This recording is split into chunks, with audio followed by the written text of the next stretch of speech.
Assalamualaikum. Waalaikumsalam. Tok Clara.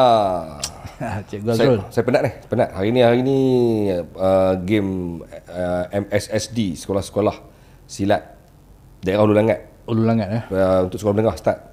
Dekat kita buat kat MSD. So memang hari ni penat.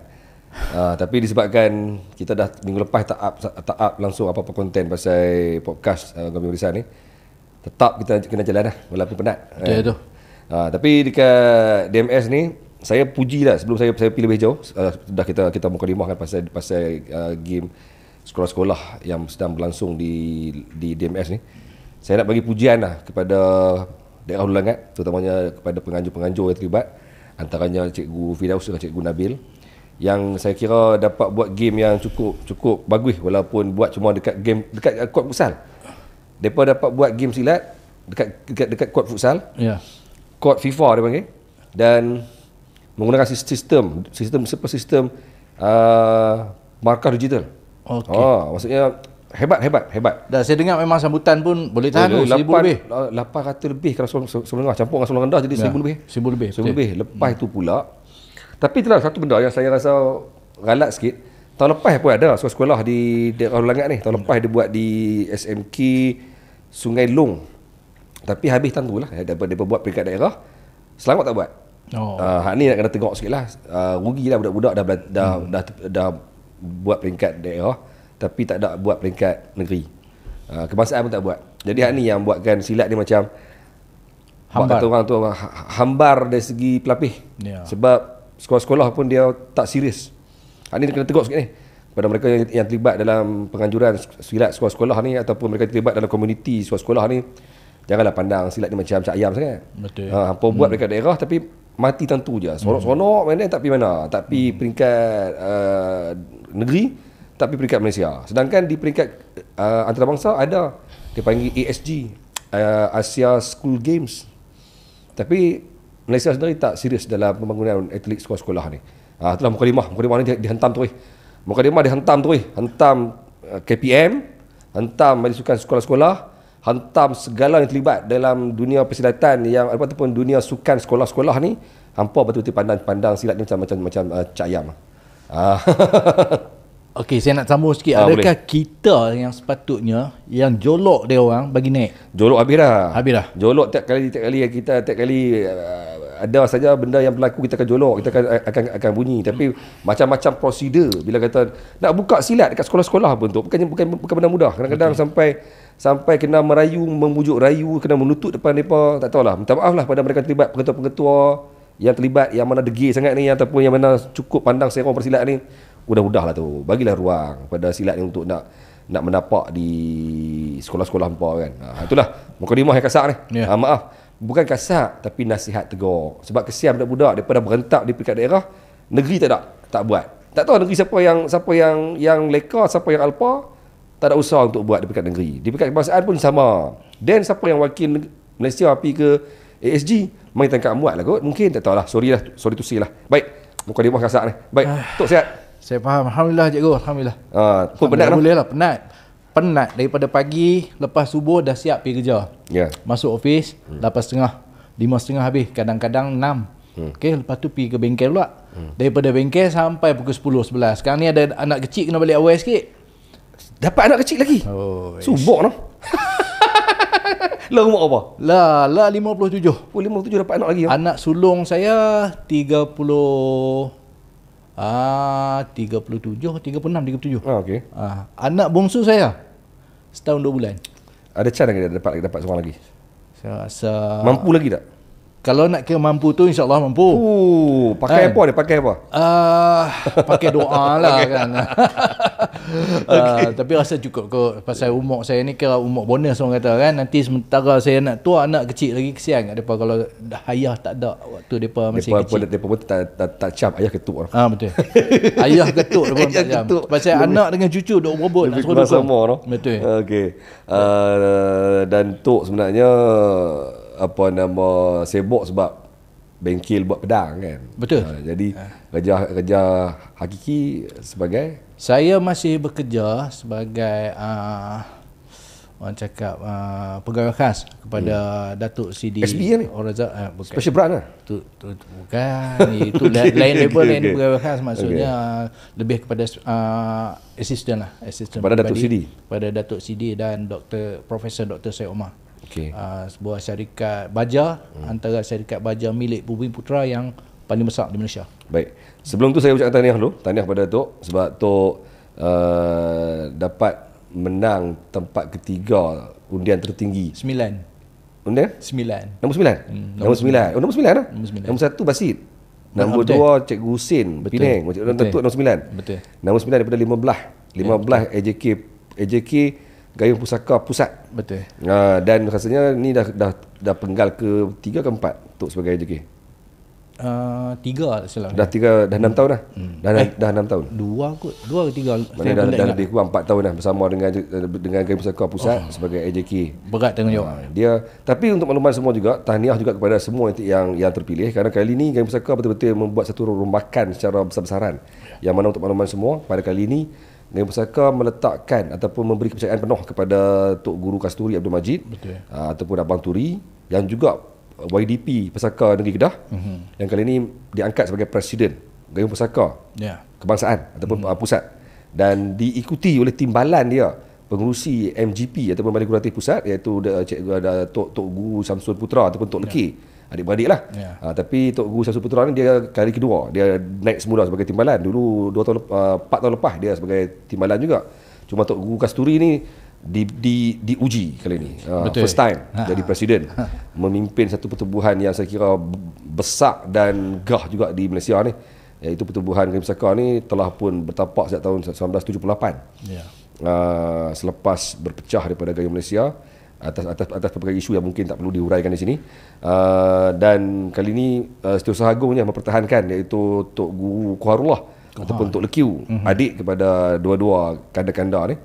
Dan 3 naib presiden iaitu Tok Guru Rosli Hashim dari Penang, saya sendiri sebagai naib presiden 2, dan yang ketiganya iaitu Tok Guru Faiz. Tak dan saya baru nak cakap tahniah pada cikgu saya habaq awal supaya tak perlu nak tahniah. Saya habaq awal senang. Saya tak anggap sebagai tahniah sebab bagi saya ini bukan satu kejayaan ataupun satu award, satu hadiah. Ini satu tanggungjawab besar. Ya, kita terima dengan istighfar lah. Ya, walaupun ada yang kata beban, berat, tapi tak apa, insya-Allah. Mereka yang saya nampak dalam senarai kali ini pun dalam senarai perjuangan. Mereka yang memang setia berjuang bersama dengan Datuk Dr. Raja Abdul Majid Mat Isa sebagai pendeta utama Gayung Pusaka. Saya kira ini antara satu penghormatan besar pada semua 15 campur 7 di atas. 7 kan? 2, 5, 6, 7 ya? 8. So 15 campur 8, 23 pimpinan pusat. Ada siapa lagi 2 juruaudit, 25 orang yang saya kira akan mengemudi Gayung Pusaka selama 2 tahun, bermula tahun ni sampai tahun 2027. Tahniah kepada semua. Saya harap Gayung Pusaka akan lebih mengorak maju. Saya dan mungkin akan berlaku perubahan juga dalam pimpinan adat, iaitu mungkin kita menantikan di manakah posisinya Tok Guru Tuah Jani, Tok Guru Jebat dan lain-lain dalam kedudukan pimpinan dalam Gayung Pusaka. Mungkin adat, mungkin syura, tak tahu, mungkin. Tapi tak apalah. Kita tak perlu sembang panjang pasal Gayung Pusaka sebab ini kita cuma nak umumkan ataupun nak menyampaikan keputusan pemilihan yang dibuat pada 21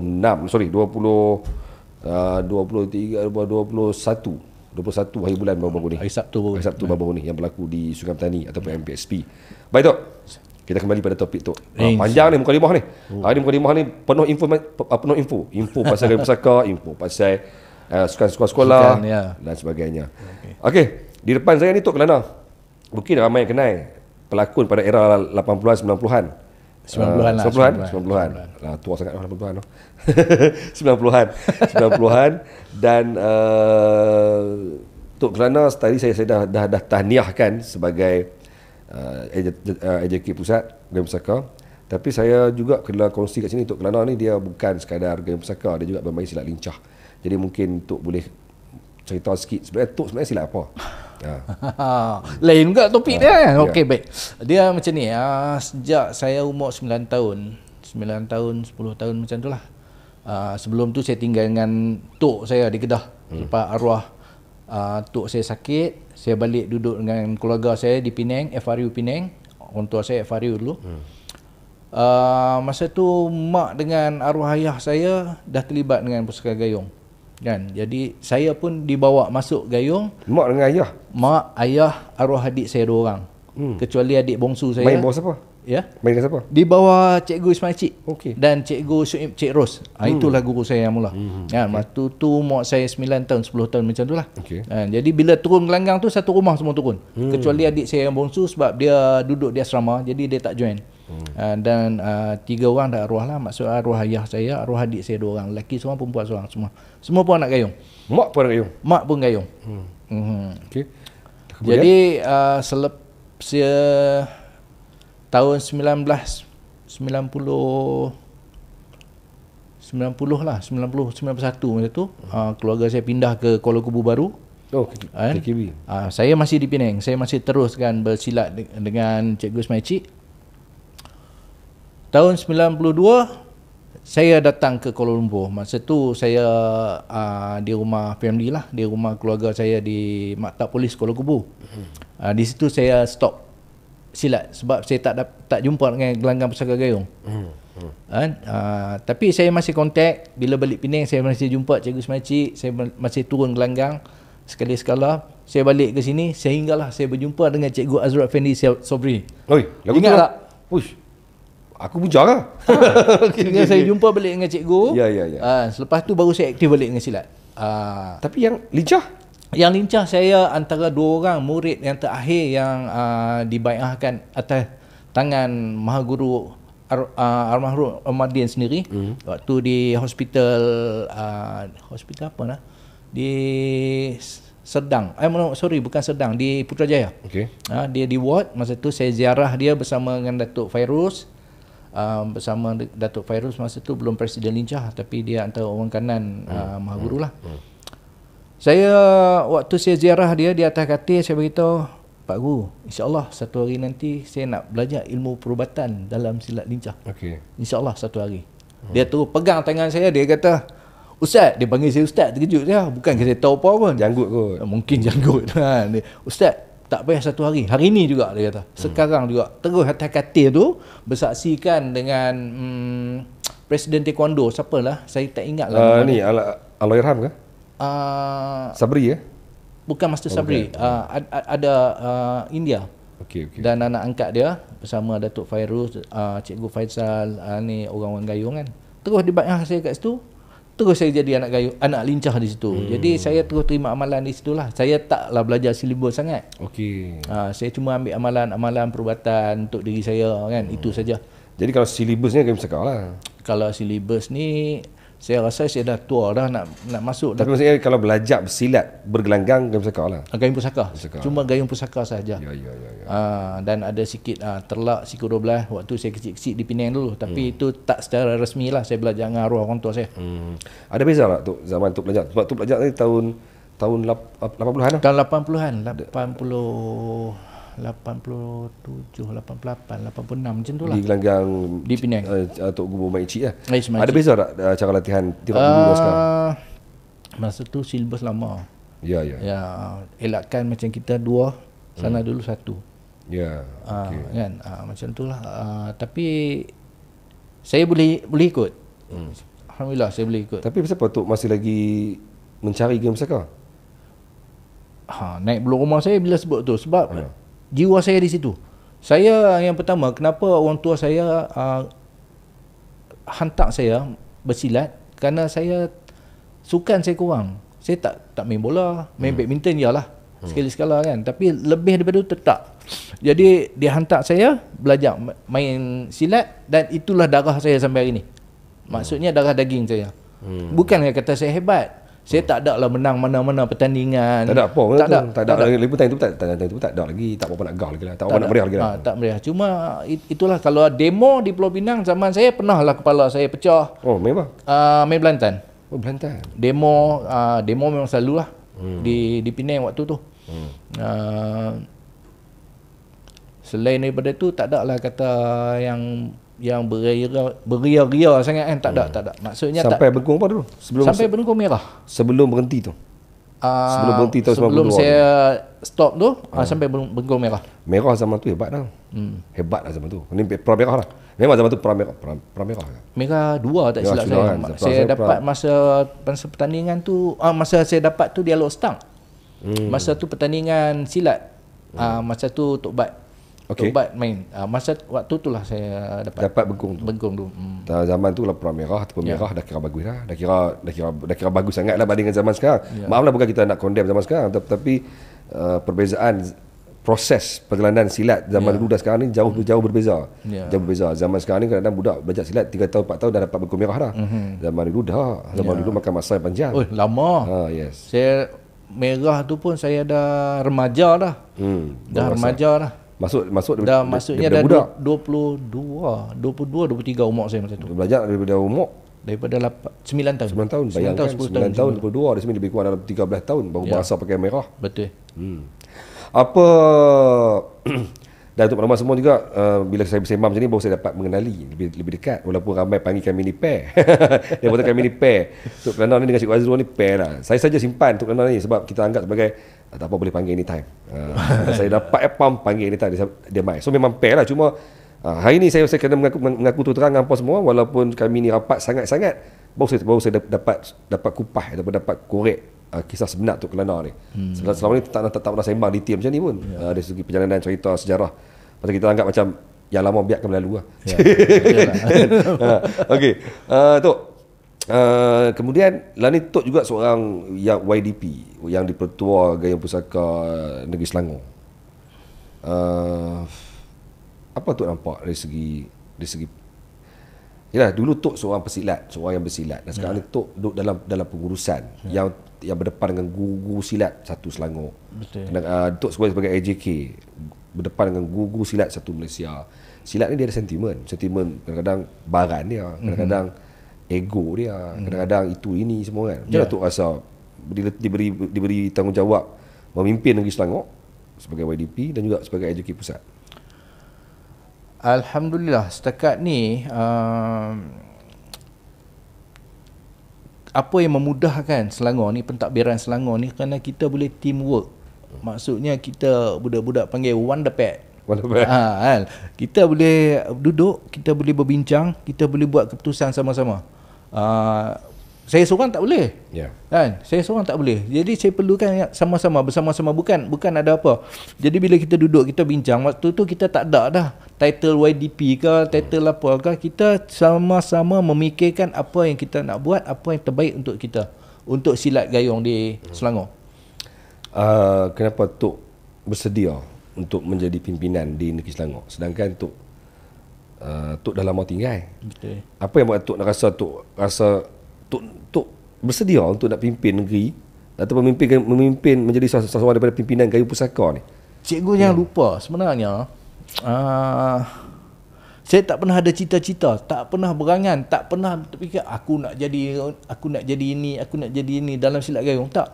Saya sayangkan gayung tu je. Jiwa saya ni jiwa gayung. Bukan kata saya hebat macam saya cakap tadi. Saya bukan seorang yang hebat dalam gayung.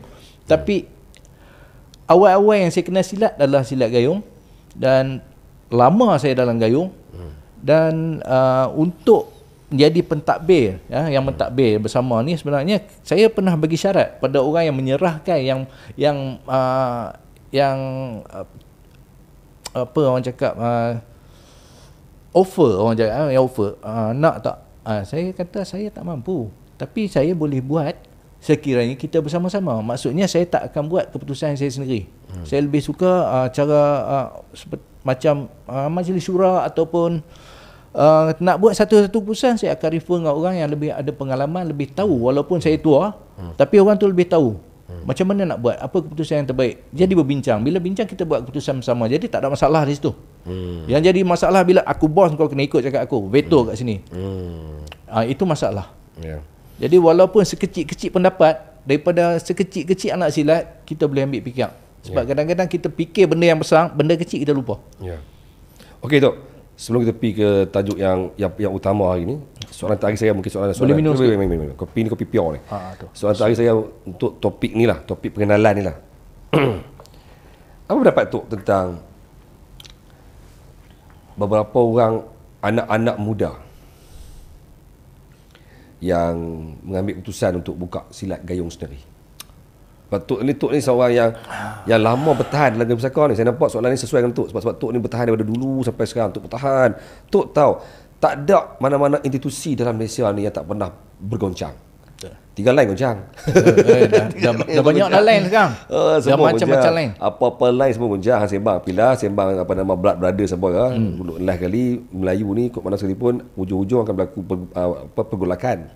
Dalam 3 line ke Pekida ke apa semualah. Apa sajalah apa nama Blood Brothers ke apa semua sembang pasal apa pun lah. Termasuklah silat. Silat pun akan berlaku pergoncangan. Dan itu berlaku secara ketara dalam gayung, yang mana berlaku perpecahan yang cukup hebat. Banyak pertumbuhan, penambahan silat-silat baru. Kan? Tok, saya tadi Tok ni saya tengok bertahan begitu lama. Puluhan tahun dalam gayung pusaka. Walaupun Tok telah pun berbai'ah dengan lincah, Tok tetap bawa baju gayung pusaka. Betul. Kenapa Tok? Okey, apa yang Tok rasa? Pendapat Tok tentang situasi ni? Yang pertama memang jiwa saya lebih sesuai dengan pusaka gayung. Dan payah saya nak cerita, memang saya sayang gayung. Itu saya boleh cakap. Ada sesuatu yang tak mampu saya nak bercakap, tapi saya sayangkan gayung. Bukan kata saya jadi anak lincah, saya tak sayang lincah. Lincah juga sebuah pertubuhan silat yang menyatukan orang Melayu. Antara benteng-benteng takhir orang Melayu yang ada untuk bersatu. Tapi kesesuaian saya, macam Datuk Fairuz sendiri, Datuk Dr. Haji Fairuz Hussein, Muhammad Fairuz Hussein, Presiden Silat Lincah sekarang. Dia juga adalah asalnya anak murid Cikgu Ismail Cik. Oh, okey. Di Penang. Okey. Waktu tu memang dia main di gelanggang Mak Mandin di Penang. Okey. Tapi bila dia bersama dengan lincah, dia lebih sesuai di sana. Jiwa dia lebih ke arah tu. Jadi itu kita tak boleh kata dia tak betul. Kan? Walaupun dia bermula dengan lincah, saya juga bermula dengan gayung. Jadi bila saya duduk dengan lincah, okey. Bukan saya tak boleh terima, tapi jiwa saya lebih ke arah gayung. Lebih ke arah gayung. Hati saya lebih ke situ. Tapi saya tak ada masalah dengan lincah. Begitu. Soalan saya tentang mereka-mereka yang mungkin mengambil keputusan untuk membina empayar sendiri. Macam mana tu Ustaz? Okey, ini satu masalah yang saya nampak payah juga nak dihuraikan. Contoh saya boleh bagi. Kalau dalam satu-satu institusi, contohnya macam cikgu cakap tadi, dalam Pekida, kan? Ada Pekida, ada Pekima, ada itu, ada ni. Sebab apa? Pecah macam-macam ada. Kan? Dalam politik juga macam tu. Berpecah. AJK Masjid Surau pun ada puak. Berpuak. Sebab apa? Sebab nafsu. Pada saya, nafsu apa? Aku nak jadi bos.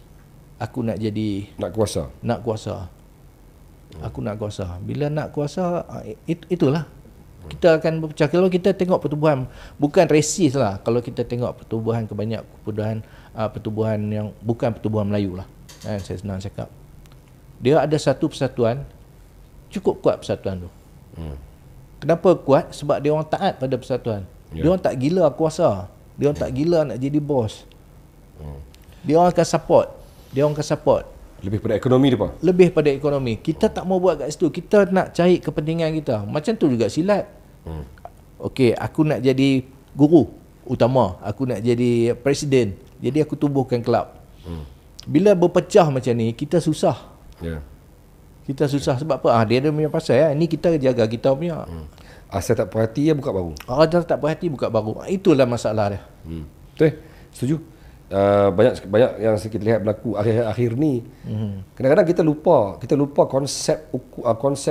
konsep musyawarah. Konsep duduk meja bulat. Bila ada masalah aja kita rasa cara terbaik ialah kita buat jalan sendiri. Sedangkan kita lupa masih ada guru-guru kita yang masih hidup yang patut jadi tempat rujukan. Betul. Kan? Masih ada lagi guru-guru kita yang masih hidup yang menjadi tempat panduan. Betul. Tapi Kadang-kadang kita rasa jalan paling singkat, paling mudah ialah kita bergerak sendiri. Jadi saya setujulah, memang saya lihat banyak yang percambahan silat-silat baru ataupun dalam gayung sendiri pun gayung-gayung baru lebih kepada rasa tak puas hati ataupun kurang selesa dengan pentadbiran sedia ada, dan mereka rasa mereka nak bergerak sendiri. Sebenarnya rasa tak puas hati kita boleh duduk dalam sebab tadi kata mereka lupa wujudnya konsep usrahnya, konsep musyawarahnya, lupa wujudnya syuranya, kan. Tak apalah. Kita isu ni sensitif, mungkin ramai akan marah bila dengar ni, sebab daripada rasa macam kita ni macam bantai depa pula. Saya tak bantai apa, saya sebut secara umum. Benda ni benda betul, benda yang kalau kita fikir bukan secara marah, bukan dengan emosi, kita akan terima benda ni. Ya. Dan saya dipahamkan memang sekarang ni setiap tahun wujud silat baru yang bukan silat baru tu, dia macam ni silat nama baru, brand baru, penjenamaan baru. Kalau silat baru ni saya tak kisah, mungkin seorang tiba-tiba Roslim ke, tiba-tiba sesat hutan, dia jumpa dengan singa, dapat ilmu kan, dia balik dia buat baru. Itu lain lah. Betul. Itu tak apalah, tu dia memang dia dapat ilham sendiri. Ini dia belajar daripada guru yang masih hidup, dan dia rasa dia tak boleh nak belah, nak pi dengan cara tu. Dia bawa jalan sendiri, tapi dia bawa ilmu yang main daripada guru yang sama, ataupun silat yang asal. Betul. Itu bukan silat baru, tu penjenamaan baru. Jenama brand. Silat baru ni maksudnya dia tu nanti dia sesat lautan, tiba jumpa dengan tok singa mana, tok singa main jumpa dengan singa ke apa kan, jumpa dengan rimau apa kan, dia dapat ilmu baru, dia balik dia buat baru. Itu mungkin lah, tapi tu zaman lah tak ada lah. Jangan sembang lah. Aku main betapa orang Jurai dapat jumpa dengan tok semua kan, tak lah kan. Bukan zaman lah. Jumpa dengan tok bercucu jumpa tok cucu boleh lah. Okey tok. Baik. Hari ni kita sembang sikit. Dah vitamin dah.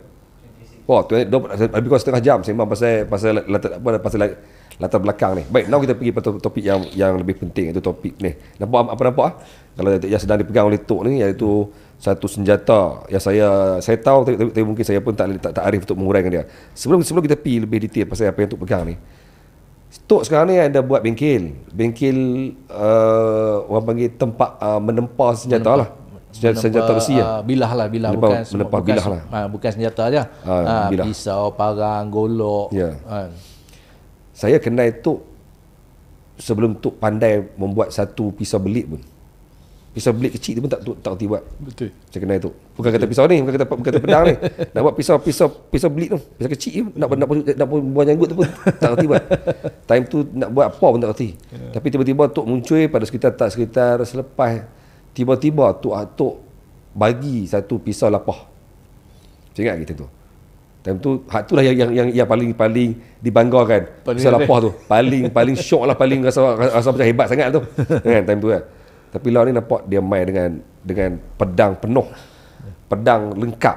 Dan saya rasa tidak keterlaluan kalau saya kata Tok antara tukang tempar yang ada di Malaysia ni yang mula dikenali, yang mula orang cari, yang mula orang rasa kagum dengan hasil tangannya. Tok dapat mana tiba-tiba main pula daripada silat masuk melangkah ke bidang ni? Sebenarnya saya dapat ilmu ni dalam mimpi. Mimpi. Masya-Allah. Tok mana yang main tu? Tu melawak. Dia macam ni. Sebelum ni cikgu tahu saya terlibat dengan dunia lakonan. Saya pernah berlakon. Lepas tu saya berhenti berlakon bila bos saya ajak join sekali dalam bisnes dia, kilang baja kan. Jadi bila saya bisnes mula ikut dia kerja, petang saya tak ada aktiviti nak buat. Apa aku nak buat? Aku nak melepak ni, bukan zaman aku dah. Kan? Cuma sekali-sekali pergi turun gelanggang silat, pergi tengok orang silat, nak silat pun kita dah terpelejak lah kan. Jadi masa terluang tu banyak. Jadi di pejabat ada waktu-waktunya di mana saya tak ada benda nak buat. Kan? Bila bos saya pergi luar negeri ke Indonesia ke apa, aku nak buat apa kat office ni, tengoklah YouTube. Tengok YouTube Mak Saleh ada buat. Pandai mereka ni buat. Sedangkan seni pembuat besi ni kalau tak silap daripada tempat kita juga. Kita pun ramai pandai-pandai besi. Saya tengoklah. Tapi cara moden lah. Dia gunakan misi-misi moden. Saya tengok, aku nak try buat lah. Sebab saya berminat untuk buat bilah-bilah ni sejak saya muda lagi, tapi tak ada cara. Tak ada siapa nak ajak. Tak tahu. Bila saya tengok di YouTube teknik dia baru saya tahu. Saya pergi beli grinder satu, bermula dengan hand grinder ni kan. Lepas tu saya kutip lah besi longkang apalah, saya buat. Saya try buat, okey pula. Nampak macam okey. Pada saya okey lah, pasal saya tak pernah buat. Tahu-tahu boleh lah, jadilah. Lepas tu saya buat 2-3 bilah pisau-pisau bodor ni orang kata kan. Tapi bukan dengan teknik yang betul. Saya tak faham lagi sepuh tu apa. Saya tahu buat bentuk macam pisau. Lepas tu saya pun post kat Facebook. Ada orang nak beli. Dan daripada situ adalah orang kawan-kawan yang waktu tu belum kawan lagi lah, tapi dia orang yang pembuat pisau yang dah lama ni. Mungkin dia kenal saya kot, saya pernah berlakon dulu, muka ni cam sikit kan. Jadi dia pun tegak, bang, abang buat pisau macam ni kan. Saya pun cerita lah, saya ni baru belajar buat. Dia kata saya tak pandai. Tahun 2016 kalau tak silap masa tu. 2016 2017. Jadi satu hari tu kawan saya ni, sahabat saya, sekarang nama dia top lah kalau saya sebut, Hasan Saini, semua orang tahu. Dia main daripada Taiping, bawa sekeping besi kat saya, besi moden, besi Japan, SUP9A, dia bagi kat saya hadiah. Walaupun saya tak pernah kenal dia. Dia kata, abang cuba buat besi ni dengan besi ni, lepas tu abang sepuh macam ni. Itulah permulaan saya. Dia ajak lah. Dia bagi tahu saya kat panduan dia bagi step dia. Step dia buat macam ni, buat macam ni. Saya pun masuk dalam kepala lah. Jadi saya cuba buat. Alhamdulillah. Lepas tu dan sehingga ke hari ini pun saya tak kata saya dah cukup hebat. Saya masih lagi, saya buat tu adalah R&D untuk next project. Jadi sebab tu saya cuba buat yang ni lebih daripada yang ni. Yang ni lebih daripada yang sebelumnya. Itu yang saya cuba buat. Okey, Tok sendiri fokus pada tempaan besi ke arah mana? Ke arah Timur Tengah ke arah Melayu ke arah apa sebenarnya? Maksudnya bentuk, reka bentuk. Saya banyak buat yang bilah-bilah yang jenis bilah Ottoman, Turki. Bentuk-bentuk macam tu. Sebab saya tak mau kacau desain-desain yang dah ada tukang-tukang Malaysia ni. Ramai tukang, bukan yang lebih hebat daripada saya. Cuma saya cuba cari satu identiti untuk saya. Sebab tu antara cikgu saya pernah beritahu kat saya waktu mula-mula saya belajar guna grinder machine. Dia kata, abang, dia cakap, untuk kita berjaya, kita kena ada identiti. Maksudnya hang kena buat satu produk tu yang orang tengok, orang dah tahu ni siapa punya. Dia tengok je, aku dah tahu dia ni siapa punya, tanpa kita tengok brand. Jadi saya cuba cari benda tu. Saya cuba buat kelainan.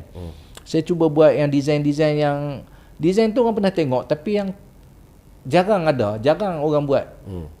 Memang kerja dia agak rumit lah. Jadi dalam banyak tu yang mana tu rasa tu dah yang boleh kata identiti tu sendiri lah. Hak mana? Sekarang ni Sundang. Yang lah ni lah, Sundang. Yang sebelum ni? Sebelum ni saya banyak buat bila pala kilich, pedang kopi pedang Rasulullah, tapi saiz dia saiz orang Malaysia lah. Sebab pedang Rasulullah betul-betul lebar dia saja dekat 4 inci. Panjang dia 27 ke 29 inci. Tak larat angkat. 2 kilo lebih. Jadi saya reducekan saiz tu untuk orang saiz kita. Ramai kan yang suka? Ramai kan yang minat dengan sebab dia ni susah saya nak sembang bab ni. Sebab apa, dia tak macam pedang ni tak macam kerih tu pakaian orang Melayu. Yang memang orang kata, walaupun orang kata zaman lah bukan lagi zaman kerih lah, zaman pistol senapang semua. Jadi apalah guna kerih lagi kan. Tapi tetap kerih ni menjadi satu benda yang identiti yang mana orang Melayu ni masih lagi minat mencari. Dan mungkin dia dipakai dalam majlis rasmi. Nak pergi menikah, naik sanding pun pakai lagi. So nampak relevan kerih tu masih ada. Tapi pedang ni dia macam orang tak tahu nak pakai nak buat apa ni kan. Nak pergi mana kan. Nak letak, nak kata nak pergi menikah pun jauh sekali. Nak pergi sanding pun tak sesuai. Habis kuat pun nak bagi dapat cengeng, dapat cengeng depan bini lah. Kan? Hak tu je kot. Bini tak heran. Bini tak heran. Okay, so apa yang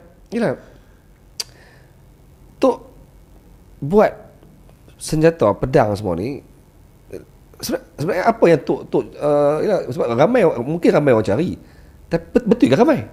Soalan saya tadi ramai ke, betul ke ramai? Ada ke yang mencari? Sebab dia nak cari ni untuk apa? Ada je. Sebenarnya saya sendiri pun tak sangka. Sebab apa? Saya dulu tak pernah ada cita-cita nak jadi pembuat pedang. Saya cuma nak buat pisau macam tukang-tukang lain. Tapi dengan identiti saya sendiri, saya nak buat pisau lapar, Ya, hak tu logik saat tu orang pakai. Betul.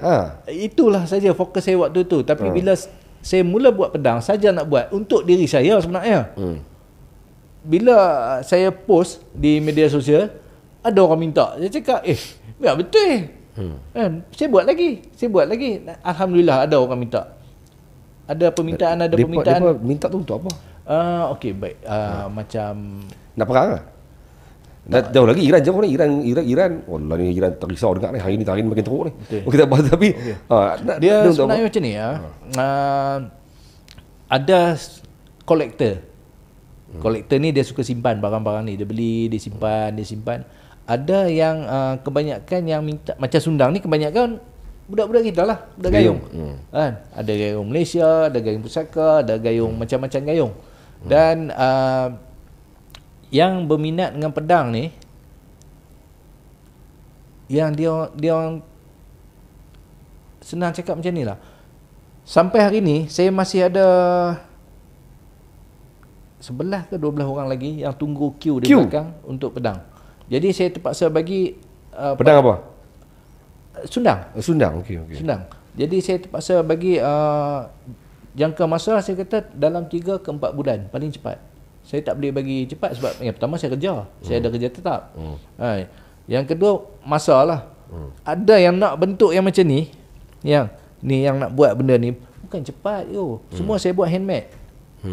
Buat sendiri semua? Buat sendiri semua. Sekali atas semua? Yang atas ni pun buat sendiri. Semua buat sendiri. Jadi saya tak boleh, kalau sekiranya saya mass production, saya boleh buat cepat. Ya. Tapi kalau 10 bilah tu 10 bilah sama. Kalau saya buat 10 bilah Sundang, 10 bilah yang berbeza. Kenapa ada beza? Saya tak boleh buat benda yang sama.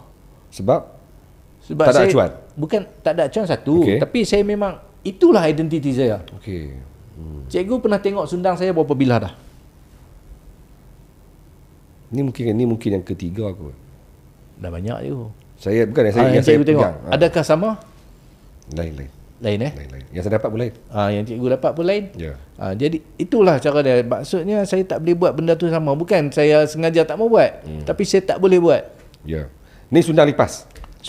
Ni permintaan jadi heboh selepas filem Gayung kot? Selepas filem Gayung, ya betul. Selepas Beto memperagakan permainan Sundang. Betul. Dia seorang mula cari. Banyak orang cari. Mujok mereka buat filem Gayung, mereka promote Sundang.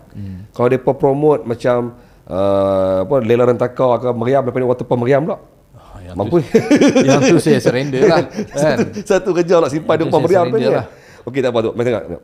Ni Sundang Lipah. Sundang Lipah ni memang antara Sundang yang dimainkan dalam permainan Gayung. Ya. Dan saya punya sebenarnya tu sama. Cuma dia nampak hak ni dia mungkin dibuat, adakah Tok buat ni mengikut karakter ataupun mengikut saiz orang tu ke ketinggian? Salah satunya saiz orang, tapi macam hulu tu memang diminta oleh penempa, dia nak macam ni. Jadi saya buatlah macam tu. Dari segi berat semua everything ada ikut kehendak orang. Dia bagi tahu lebih kurang dalam 1.2 kilo ke bawah. Okey. Saya pernah pegang Sundang yang Tok buat dulu. Ya. Yang mula-mula saya buat dulu. Berat. Betul. Berat. Tak boleh main lama. Itulah permulaan yang saya buat Sundang. Tu kalau untuk tangan untuk Mio tu boleh tangan apa nama Cik Ton ke.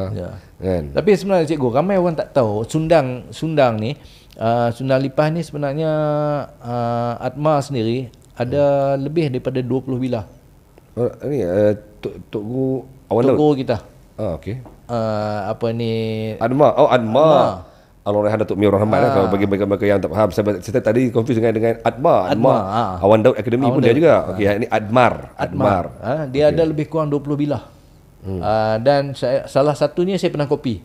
Dan saya dah serahkan pada pemiliknya, dan tapi yang tu dia lebih tradisional lah. Yang macam saya buat ni lebih kepada kreasi lah kot kata, ataupun Sundang lipas moden lah yang bentuk macam ni, sebab dia ada sikit sentuhan-sentuhan Arab kan, lebih kurang macam tu.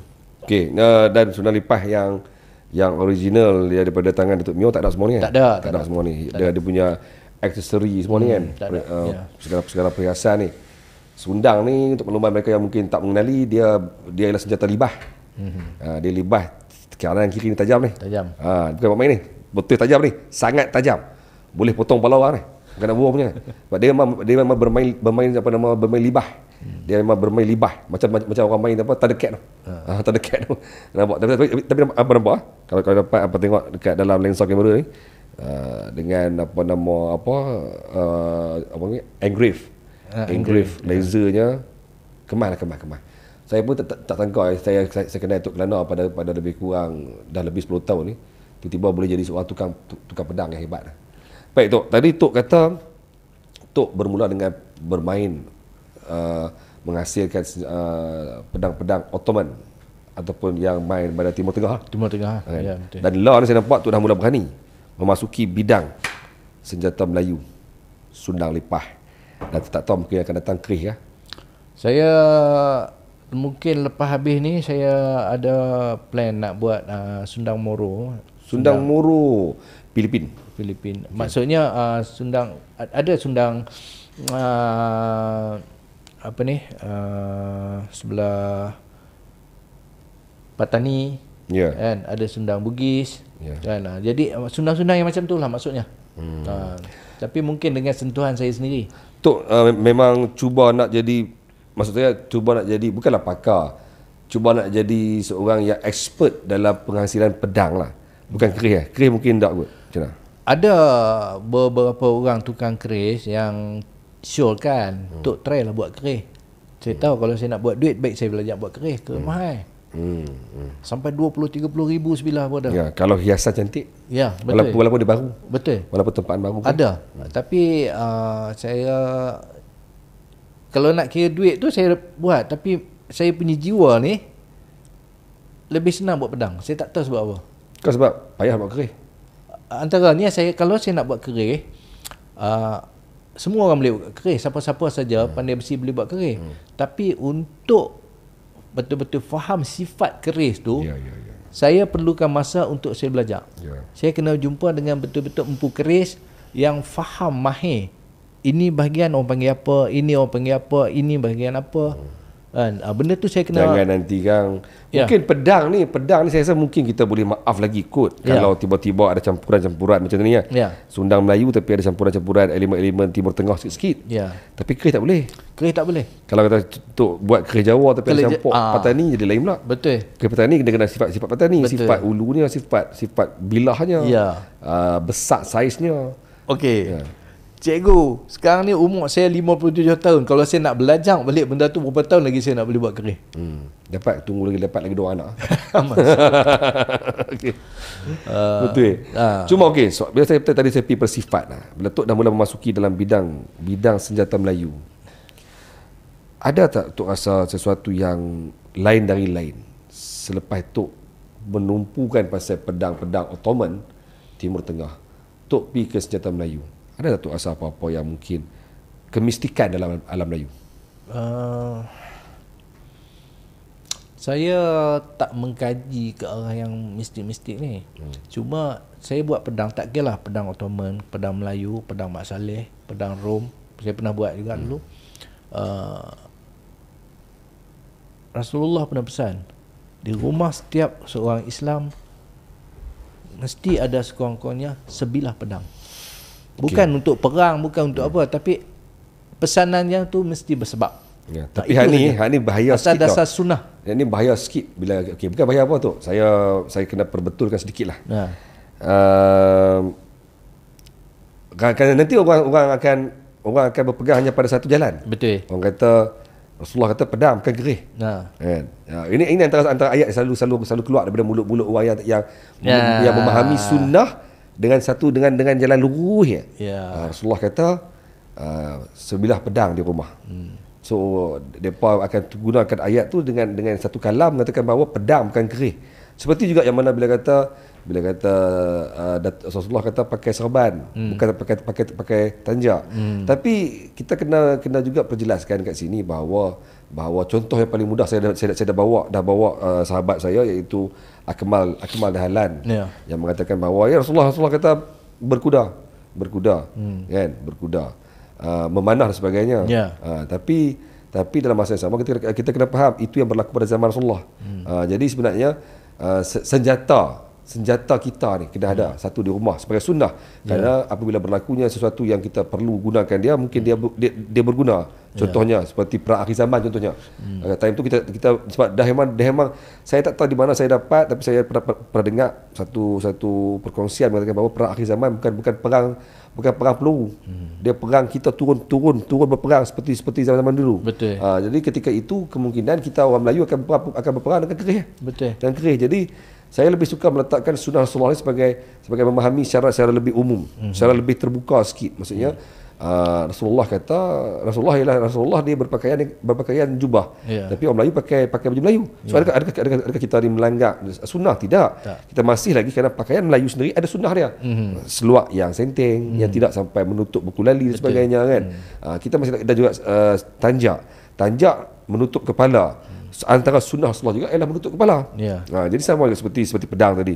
Pedang sunnah Nabi, tapi juga kerih juga sunnah Nabi. Kerana kita menyimpan senjata di rumah. Betul. Kan sama itu. Betul. Kita tak guraikan ni.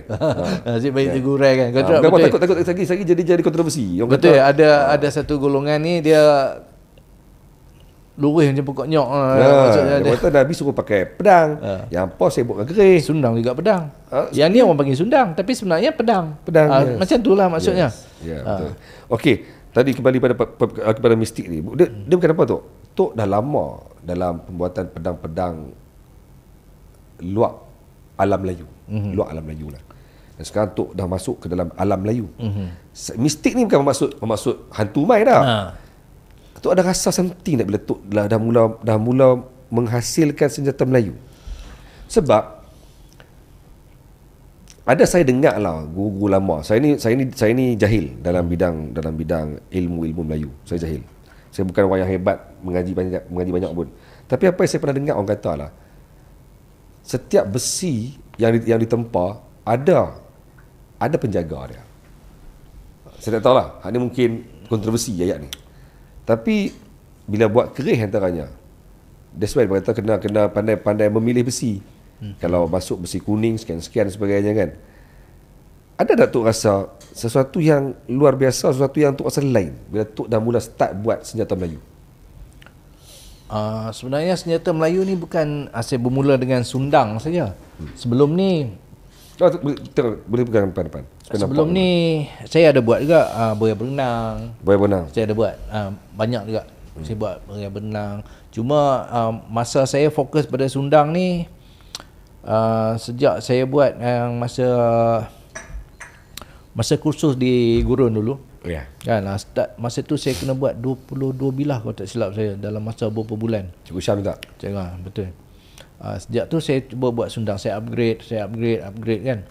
Dan dalam masa yang sama juga ada yang menempa kebanyakan pedang Melayu, boya berenang saya buat. Sebenarnya pedang Melayu macam boya berenang dengan pedang Ottoman ni, pedang dia panggil pala kilich, bentuk dia lebih kurang je.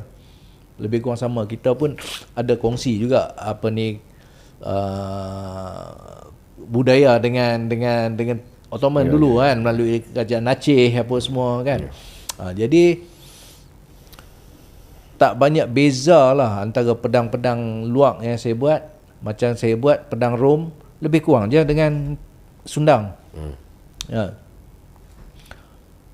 Apa soalan cikgu tadi? Saya pun pening lah. Ada rasa pelik-pelik tak? Pelik ya. Saya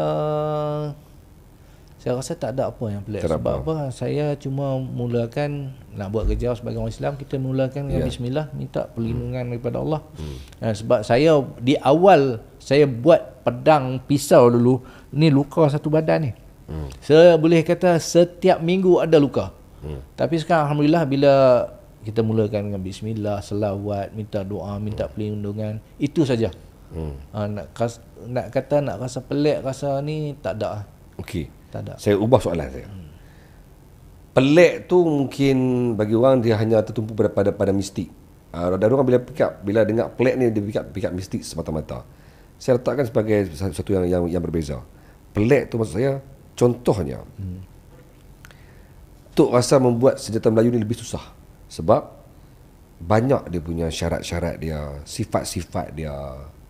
Dan orang Melayu ni dia satu bangsa yang cukup mempertahankan budaya ataupun adat serta karakter dia sendiri. Kalau kita kerih tadi kita dah habaq kan? Kerih petani tak boleh campur aduk dengan Bugis. Bagaimana dengan penghasilan pedang ataupun sundang ataupun mungkin pedang boya benang semua berarti? Setakat ni saya tak rasa satu benda yang rumit untuk saya buat kan? Dan untuk pedang ni saya tak nampak lah satu benda tu yang macam keris. Sifat keris tak sama macam cikgu cakap, dia ada adab cara macam mana nak buat, nak mulakan di mana hari apa, nak mula kena puasa hari apa. Kan? Mungkin ada pembuat pedang yang dulu yang begitu. Yang mana dia belajar ilmu yang diturunkan dengan ijazah. Jadi untuk jadi pembuat pedang kena macam ni. Dia kena macam ni. Macam saya cakap dengan cikgu tadi, guru saya mula-mula YouTube. Ya. Kan? Cuma doa je, ya Allah, aku buat ni untuk aku cari rezeki di samping aku menjiwai benda tu. Sebab tu jadikanlah seperti apa yang aku nak. Berdoa itu saja. Saya tak ada guru kursus yang mana saya pergi belajar. Saya ada pun kawan-kawan saya lah yang mana yang mengajar saya, walaupun sikit itulah guru saya, tapi bukanlah guru yang berguru maksudnya. Maksudnya hang ajar aku satu ilmu, hang lah guru aku dalam ilmu ni. Jadi ramai. Kebanyakan guru saya semua muda pada saya. Muda pada saya. Dan dia menghasilkan pedang-pedang Melayu juga. Ada yang hasilkan pedang, tapi kebanyakan dia orang buat golok, parang. Yang betul-betul buat pedang yang fokus pada yang buat Melayu. Pedang ada yang saya kenal seorang yang buat Damaskus, Zul Kapla. Dia banyak buat pedang. Dia juga buat pedang. Dan yang ada seorang lagi di Kelantan, tapi saya rasa tak ramai yang buat pedang kot. Damaskus apa? Damaskus ni besi, sebenarnya besi yang digunakan oleh Salahuddin Al-Ayyubi adalah pedang Damaskus. Pedang Damaskus, tapi teknologi tu disimpan sehingga hilang. Orang tak tahu. Kerana teknologi tu memang dicari oleh bangsa yang tak suka dengan orang Islam ni. Jadi sekarang ni kita dapat buat seakan-akan Damaskus. Apa dia tu Damaskus? Lebih daripada sekeping besi yang disatukan, dicantum. Lebih daripada? Sekeping. 2-3 tu kan? 2-3, tapi biasanya 2 atau 3 lah. Jadi satu? Ya, ni satu. Ni besi sebatang kita panggil. Sebatang dia buat sampai jadi ni. Kalau Damaskus 2-3 besi. Kalau Damaskus campuran, gabungan beberapa keping besi. Macam saya pernah buat sampai 300-400 layer. Saya potong lebih kurang 5 inci panjang. Tebal dia dalam 5 mm. 20 keping. Dua jenis besi yang berbeza. Ni besi lain, ni besi lain, kita masukkan. Bakar, lenyek.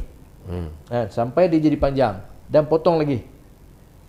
Lapihkan lagi. Dah jadi berapa kali? Tu dia. Lenyek. Lapis, lenyek. Sebab tu besi Damaskus mahal. Tu pernah buat? Pernah buat.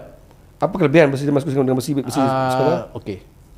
Besi ni saya gunakan besi SUP9A. Besi yang digunakan oleh ni memang besi Jepun lah, besi moden. Banyak pedang-pedang katana digunakan besi ni. Lepas tu saya campur lagi satu besi 760 besi lasak. SUP ni besi spring. Dia mudah lentur. Ni orang panggil besi spring. Ya, betul. Dia boleh lentur. Kan? 760 adalah besi kerah. Kalau kita paksa dia patah. Selepas disepuh. Jadi saya gabungkan dua jenis besi. Dalam ni? Bukan yang ni. Damaskus. Damaskus. Dan saya sepatutnya saya bawa tadi. Ya. Jadi bila digabungkan, apa jadi dah? Satu boleh lentur, satu kerah. Jadi je lah. Kukuh lah. Kukuh. Sebab apa dia lembut dengan keras dia jadi kukuh? Dia jadi kukuh sebab apa? Yang SUP ni bukan enggak lembut, tapi dia boleh lentur, dia mudah lepas. Dia spring. Dia spring campur dengan besi yang keras dan tajam. Jadi dua jenis besi ni dicampur, kan? Kita dapatlah satu besi yang kukuh. Maksudnya boleh juga lentur dan keras dan tajam. Selalunya Damaskus ni dia digunakan untuk membuat apa? Pedang apa? Selalunya pedang apa? Pedang Melayu dah? Pedang Melayu ada yang orang Sundang boleh buat? Sundang boleh. Ada satu saya tengah buat sundang Damaskus. Proses dia akan jadi lebih rumit? Lebih panjang. Kalau yang ini ambil masa lebih kurang berapa? Yang ni kalau saya fokus betul-betul boleh siap dalam masa 1 minggu lebih ke 2 minggu. Kalau Damaskus? Kalau Damaskus proses besi saja seminggu. Besi saja. So kalau proses untuk menyiapkan besi. Kalau yang ni siap lebih kurang seminggu lebih. Kalau seminggu lebih. Kalau Damaskus boleh kalau betul-betul fokus dalam 3 minggu, dia akan jadi macam triple lah. Ya betul. Untuk menyiapkan besi dan daripada peringkat pertama sampai siap 4 tong gas. Sekarang ni gas dah tak ada subsidi tau. Bayangkan macam mana saya nak cas. Sebab tu bila orang minta Damaskus saya pick up banyak kali. Pernah buat banyak lah Damaskus? Alhamdulillah saya rasa dah tak sampai 20 lah, tapi berbelas juga lah. Harga dah akan jadi jauh beza? Double benda ni? Double. Boleh untuk share sikit berapa harga ni? Harga dia yang ni 3,250. 3,250. Kalau Damaskus yang macam ni 4,800. Tak sampai double lah. Tak sampai double lah. Dia naik lebih kurang 1,000 dah beza. Lebih kurang 1,500 beza. Maknanya dia naik separuh. Bukan naik 100%, dia naik 50%. Betul lah 48. Naik 50%. 48. Ni 3,250 ni. 3,250. Ya. Besi spring. Dan besi ni senang karat. Mana? Senang karat. Okey, besi spring ni high carbon steel. Carbon steel kalau kita tak jaga memang berkarat. Macam mana nak jaga? Pastikan lembab dengan minyak. Minyak apa? Boleh pakai minyak apa pun. Saya selalu guna minyak mesin, minyak singa. Minyak singa. Itu yang terbaik. Okay. Kalau tak ada sangat pun minyak bekas goreng lok pun boleh. Ya. Okey Tok, satu yang sedikit sensitif lah. Tok buat benda-benda yang tajam ni. Ini senjata bahaya orang panggil lah. Ya. Macam mana dari segi undang-undang semua? Dari segi undang-undang betul ya. Okey, ramai juga orang tanya, nak buat ni kena ada lesen ke? Kena ada apa? Dia macam ni, saya pun ada dekat kawan-kawan polis yang saya tanya, dia kata memanglah salah kalau kita bawa berjalan. Betul. Kalau kita pergi merusuh. Kerih masalah. Bukan kata pedang, pisau dapur masalah. Betul. Jadi kita buat atas dasar apa? Sebab tu saya buat yang macam ni, dia lebih dia boleh kita gantung di rumah sebagai perhiasan. Tapi bukan sekadar perhiasan. Ya, kena faham tu. Tak perlu diuraikan lah. Ya. Dia simpan di rumah sebagai perhiasan tapi bukan sekadar perhiasan. Dia simpan di rumah untuk perhiasan tapi bukan sekadar perhiasan. Faham sendiri lah noh. Orang Melayu kalau tak faham juga tak tahulah.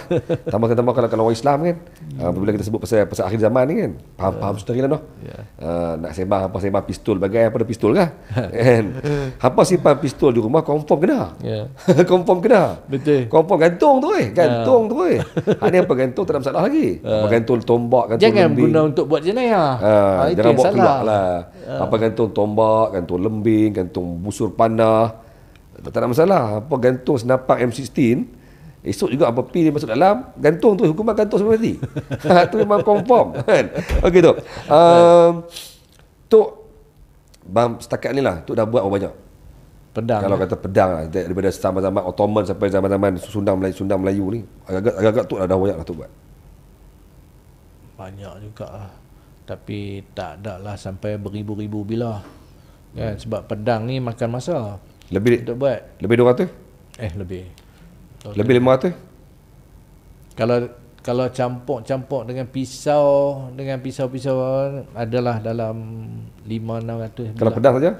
Pedang saja saya ingat dalam 150-200 bilah. Saya tanya sebab senang nak kira 200 bilah kali dengan RM3,000 dah 600,000 dah. LSDN kena kacau ni. Saja umpan tu. Jadi dia dapat RM3,000 lebih. RM3,000 kalau kata saya tapi cikgu kena ingat. Cikgu kena ingat kan. Waktu mula-mula pedang saya jual dulu, waktu kita buat kursus sundang tu, saya ambil sundang 300.5 ya. Oh ya. Ada tapi beza lah kan ni. Memang berbeza. Selepas tu dia upgrade. Ramai tukang marah kat saya. Gila nak kacau market kata bagi harga macam tu. Bukan, saya cakap ini jiwa aku. Jiwa aku adalah jiwa anak-anak gayung. Aku tahulah anak gayung ada duit ke tak ada duit.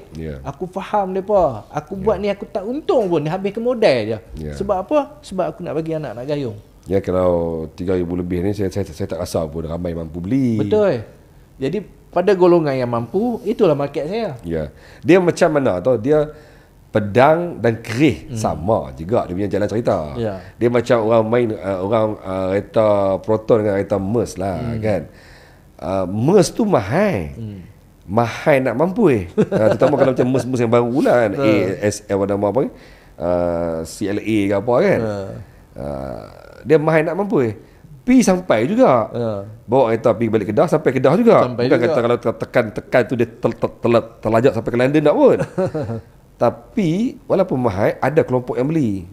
Tapi yang nak sampai Kedah tapi nak jimat sikit, dia ambil Proton lah. So sama juga macam kerih pun. Ada yang tak mampu nak pakai kerih antik ataupun kerih yang premium sampai 20,000. Saya pernah pegang kerih sampai harga 40,000 saya pernah pegang. Dan mustahil kita mampu nak ada pun.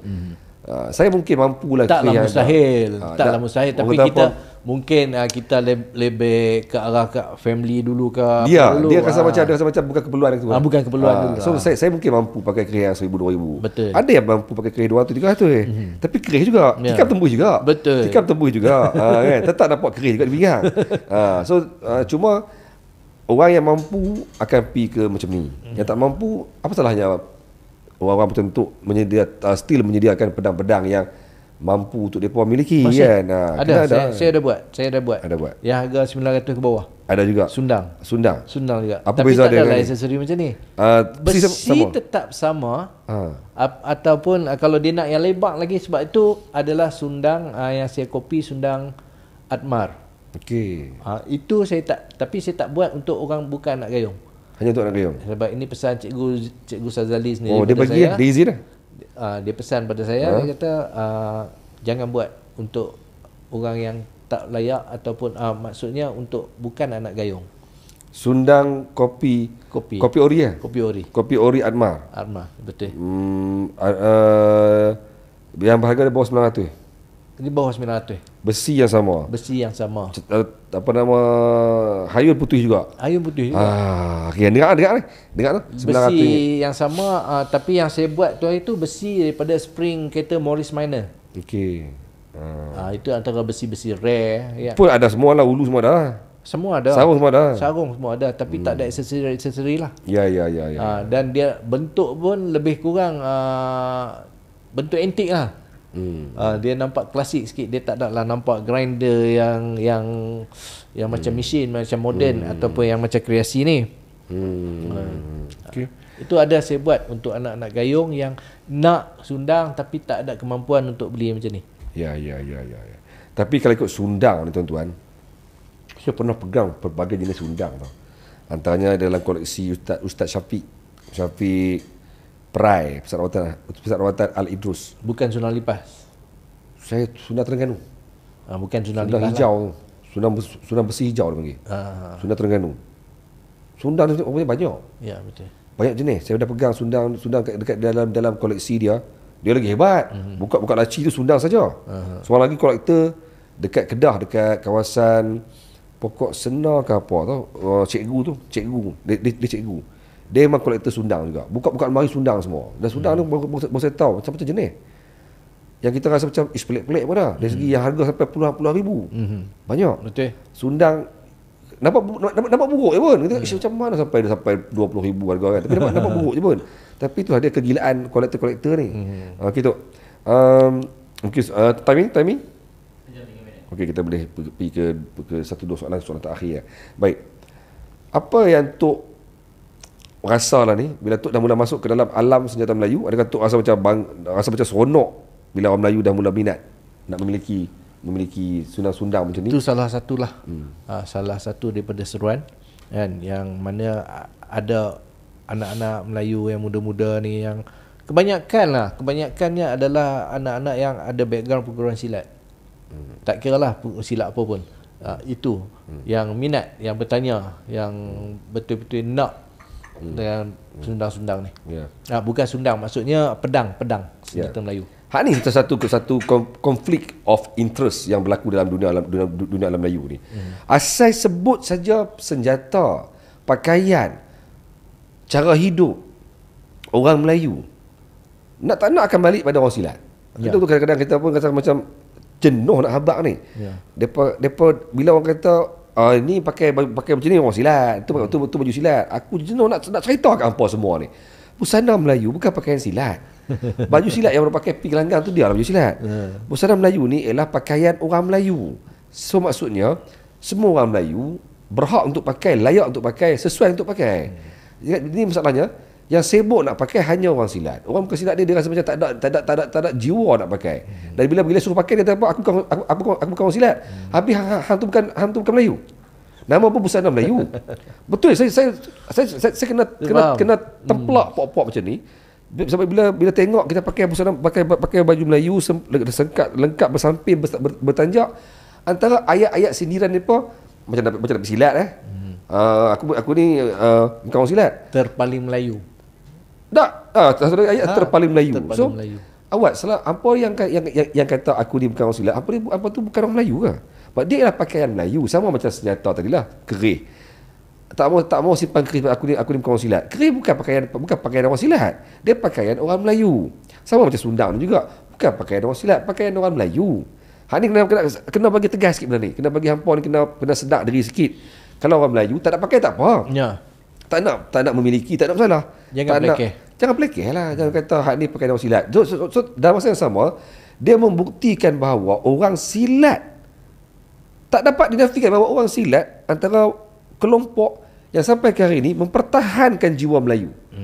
Pasal wali tak mau. Betul. Tanya dekat geng-geng yang bukan silat ni, apa nak pakai tak baju-baju macam ni, samping-samping bagai. Aku bukan orang silat. Okay, so fine. Dan jangan marah bila kata kami ni terpaling Melayu. Jangan marah bila orang silat kata kami ni terpaling Melayu. Pasal kami masih lagi nak pakai baju Melayu. Betul. Masih lagi nak simpan kerih di rumah. Masih lagi rasa bangga pakai samping.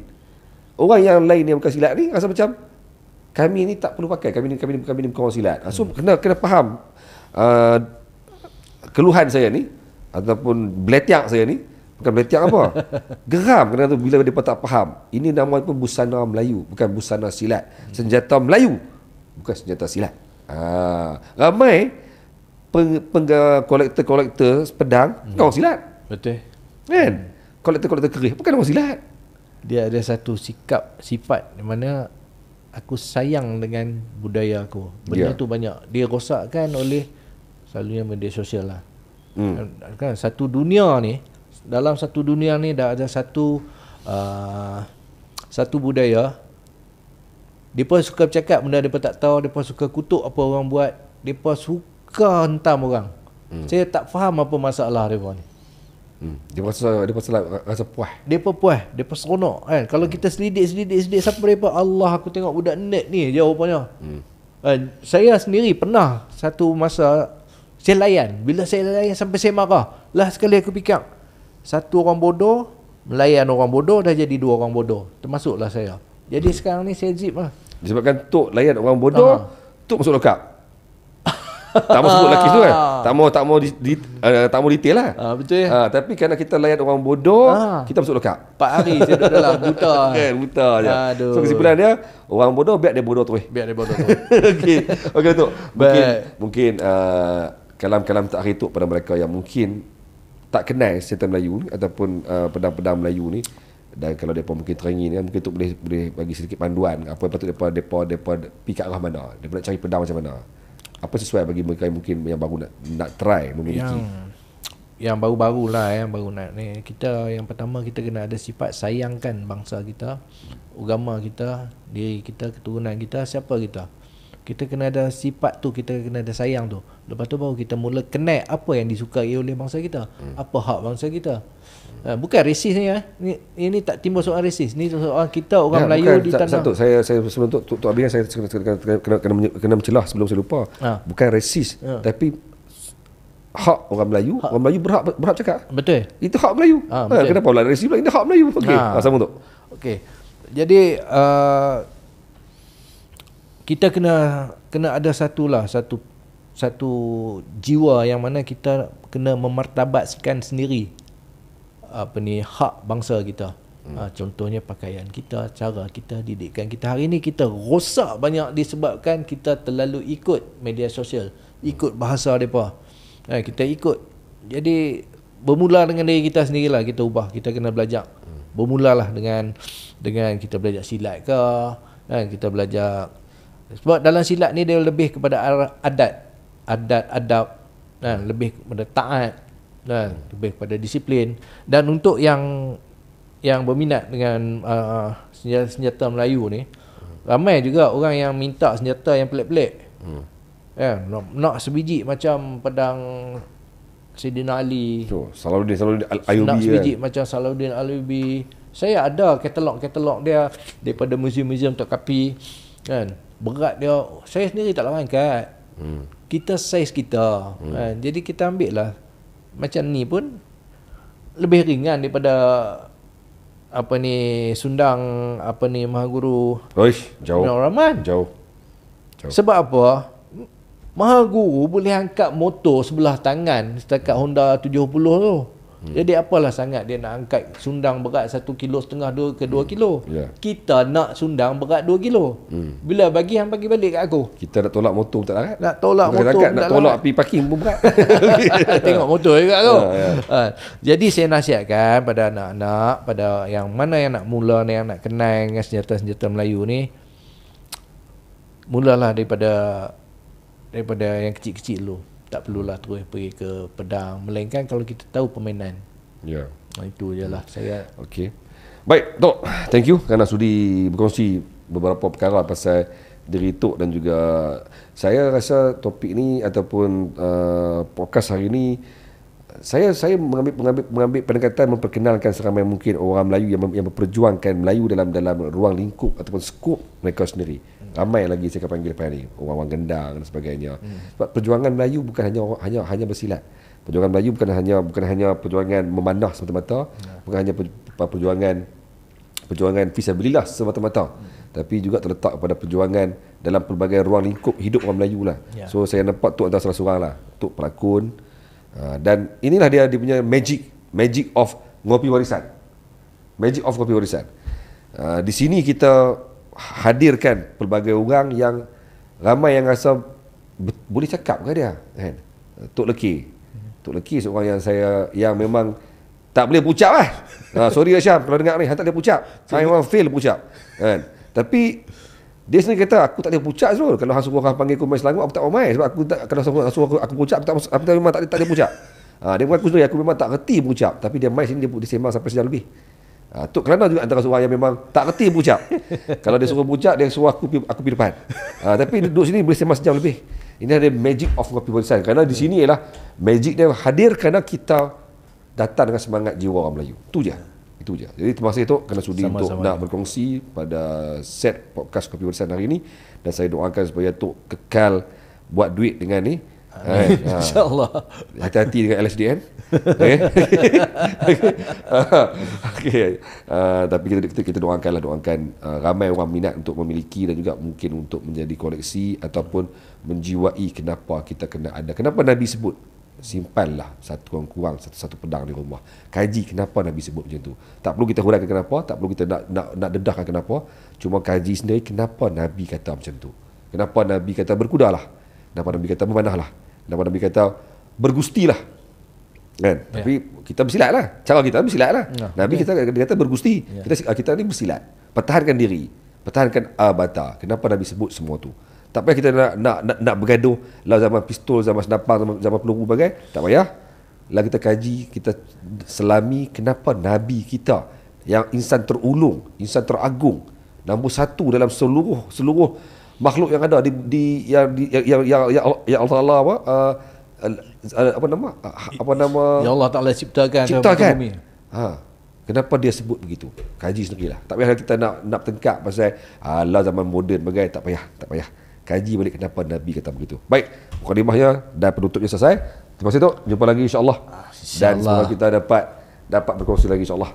Assalamualaikum. Waalaikumsalam. Okay.